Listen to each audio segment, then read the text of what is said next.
Salut les crypto riders, salut les pionniers de la crypto. Aujourd'hui, la quotidienne des indices pour trader la crypto-monnaie du 26 octobre 2023. C'est parti. Nous avons dépassé maintenant les 4900 membres sur la crypto family sur eToro. Un grand merci à tous pour votre confiance. On est parti pour un superbe cycle du Bitcoin et de toute la crypto-monnaie. Au niveau global, exactement comme le cycle de 2017, 2018 et les cycles précédents. Donc nous avons fait dans notre bear market notre tas séance et nous avons maintenant validé la tas séance pour en sortir par le haut. Donc il est tout à fait normal maintenant de venir rechercher un retest éventuellement sur cette tas séance, un retest de la ligne de coup pour s'en servir comme support et à partir de là venir finir ce qu'on pourrait appeler une vague 5 de la vague 1. C'est intéressant de faire donc une vague 1, une vague 2, une vague 3. La vague 3 se finirait par 1, 2, 3, 4, 5. Ensuite, un très joli retest et on repart sur une vague 5. Finir de combler cette imbalance avec un objectif aux alentours des 42 000. C'est ce que l'on retrouve du coup dans le plan global du Bitcoin aujourd'hui. Voici ce que nous pourrions avoir avec le bear market de 2018 et ensuite donc le bull run de 2019, 2020, 2021 avec le Black Swan du Covid que vous voyez là. Et bien là, nous pourrions avoir fait la vague 1. La correction de vague 2 fait une 1, une 2, une 3, une 4, une 5 à l'intérieur de la vague 1 de la 3. Et actuellement, nous serions dans la vague 3 de notre cycle, tout simplement. Alors, quand on zoome un peu, qu'est-ce que l'on a? Cette vague 3 que vous voyez là se décompose comme toutes les vagues impulsives en 5 vagues.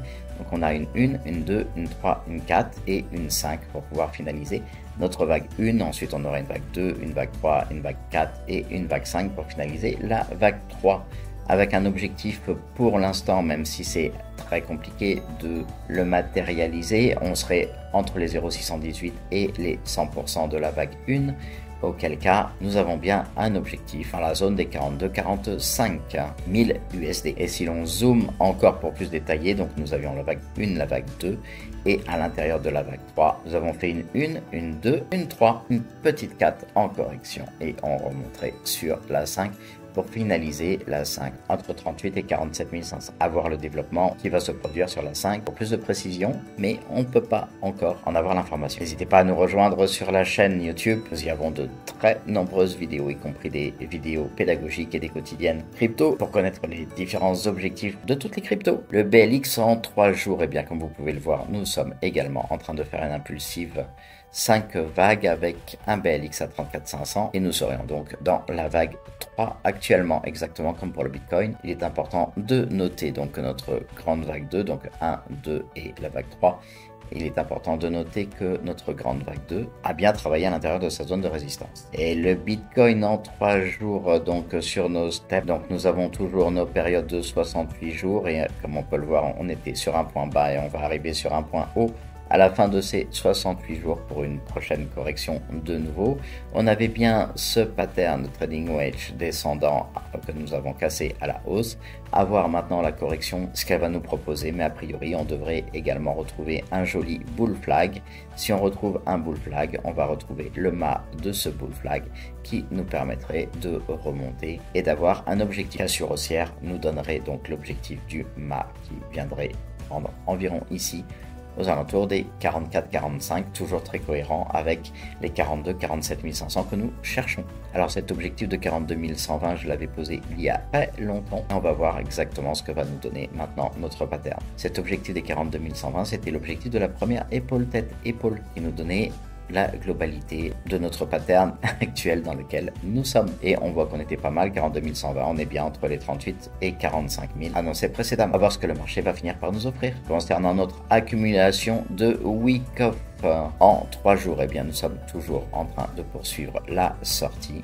Nous avons bien matérialisé notre BULPS et nous avons cassé donc la ligne de coup de notre épaule tête épaule inversée. Donc pour l'instant, nous conservons l'objectif des 42 260. En plus petite unité de temps 4 heures, eh bien, écoutez, je suis désolé, mais c'est la dernière fois que vous allez voir cette accumulation de week off en 4 heures parce qu'on l'a terminé maintenant. On en est bien sorti, on a bien fait notre projection haussière. Donc maintenant, on va se concentrer sur la dent EF vu que la cassure est efficace et on va se concentrer sur l'objectif de l'Adam et F. Concernant les gaps CME, je vous avais dit que je n'étais pas très content d'avoir une simple mèche et que je conservais les 35 120 comme gap, comme on peut le voir ici.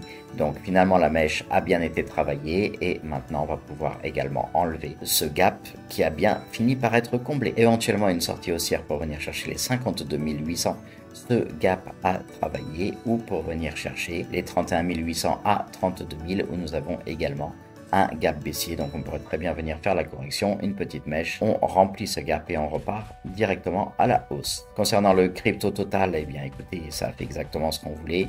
Donc maintenant on serait en train de matérialiser éventuellement une vague 4 dans notre 3. 1, 2, 3, donc c'est bien la vague 4 à l'intérieur de la 3 qui nous permettrait de finaliser notre vague 5 globale sur cette impulsive, avec ensuite une correction de notre trendline un petit peu au-dessus d'1 trillion pour pouvoir repartir à la hausse pour une vraie grande vague 3. La dominance du Bitcoin en 3 jours, mais écoutez, elle continue à faire vraiment ce que l'on attendait. Donc l'idée, c'est toujours de l'attendre dans la zone des 56,62 et que le Bitcoin puisse profiter de cette dominance pour faire sa dernière vague haussière. ZRX, nous sommes en train de passer à travers cette résistance. Donc l'objet actuel, ça serait de venir chercher plus 46% sur le ZRX pour venir chercher la prochaine résistance. Concernant le DYDX, on a fait une 2, une, on a fini le pattern 2, donc maintenant on serait dans la vague 3, 4, 5. Donc pour combler cette grande vague 3, eh bien il nous reste un petit 126% à prendre. Donc ça reste très intéressant pour le DYDX. CELO, on est toujours en latéralisation avec un petit triangle de compression qui pourrait se faire. Donc si nous avons ce triangle, en effet, on a un objectif haussier d'environ 29%. Sur CELO, ça reste intéressant, mais bien moins intéressant que les deux précédents. Et concernant le Floki, donc nous avons bien cassé la trendline comme annoncé, et on est venu chercher notre trendline baissière, voir maintenant si on sera capable de la casser ou pas. Donc pour l'instant, ceux qui sont en court terme, il y a une possibilité de prendre des profits, c'est relativement intéressant, et éventuellement de reprendre un trade une fois qu'on aura une direction, parce que là pour l'instant on ne sait pas si on va casser haussier ou baissier. Bien sûr, si le Bitcoin repart à la hausse, il est tout à fait naturel que le Floki le suive et que l'on reparte à la hausse pour créer une nouvelle trendline. Et pour l'instant, la prise de profit me paraît cohérente. Concernant le calendrier économique, aujourd'hui à 14h30, nous avons les commandes de biens durables corps, le PIB, les inscriptions hebdomadaires au chômage qui sont intéressantes et les promesses de vente de logements. Maintenant, je ne pense pas que ça fasse un gros mouvement sur les cryptos aujourd'hui, avec le discours de Madame Christine Lagarde à 16h15. Pour demain, le PCE Core avec l'indice des prix à la consommation des ménages au niveau du mois de septembre sur l'année, mais également juste sur le mois de septembre. 14h30 demain, pourrait faire un mouvement sur le Nasdaq et sur le SP500 et ça leur ferait du bien parce que pour l'instant, ils sont un petit peu en chute libre. Heureusement que nous sommes décorrélés sur le Bitcoin et que le Bitcoin fait sa vie sans suivre le SP500 en ce moment. Comme je vous le disais, le RSI Heatmap, il est super intéressant de voir que toutes les cryptos sont en train de tranquillement temporiser. Elles refroidissent tranquillement. On a une average à 62, 69 et même le Bitcoin est repassé en strong au lieu d'être en overbought, ce qui est parfait pour nous. Au niveau du total des liquidations, nous avons 57 746 traders qui se sont fait liquider. C'est parfait avec 138 millions au total. On voit qu'en majorité, on a plus de shorts, 83 millions, que de longs qui se sont liquidés à 54 millions. Sur les 7 derniers jours, donc le Bitcoin est bien monté. On peut constater sur tous les graphiques de toutes les cryptos la même chose. Aujourd'hui, le Bitcoin se trade à 34 397 $. Donc autant dire que le marché accepte totalement ce nouveau prix. Également pour l'Ethereum à 1838. Il sera intéressant de voir la clôture de dimanche soir. Le BNB à 224, l'XRP à 0,5582. Concernant le Fear and Greed Index, nous sommes à 71 aujourd'hui, on est redescendu d'une petite unité de 72 à 71, mais c'est parfait, le marché est en train de refroidir un petit peu pour avoir peut-être un emballement pour une petite vague 5 comme on l'a vu sur le step pattern. Sur le CBBI, nous sommes à 43 pour le 26 octobre, donc on peut voir que le 43 se situe déjà au-dessus de la résistance suite au premier bear market qu'on est en train de travailler, le deuxième cycle et le troisième cycle également. Donc je vous rappelle que pour nous, le point pivot se situe à 47 pour avoir une jolie hausse. Sommes-nous en Bitcoin ou en altcoin season? Eh bien écoutez, aujourd'hui nous sommes à 16 de nouveau sur le Bitcoin. Le Bitcoin a une forte résilience et ça nous va parfaitement. Au niveau des top winners aujourd'hui, le Flex, le Floki que l'on a déjà regardé, le gala Liquidity Mainframe Curedo et l'Insure DeFi nous proposent des hausses sur la journée relativement intéressantes entre 23 et 51%.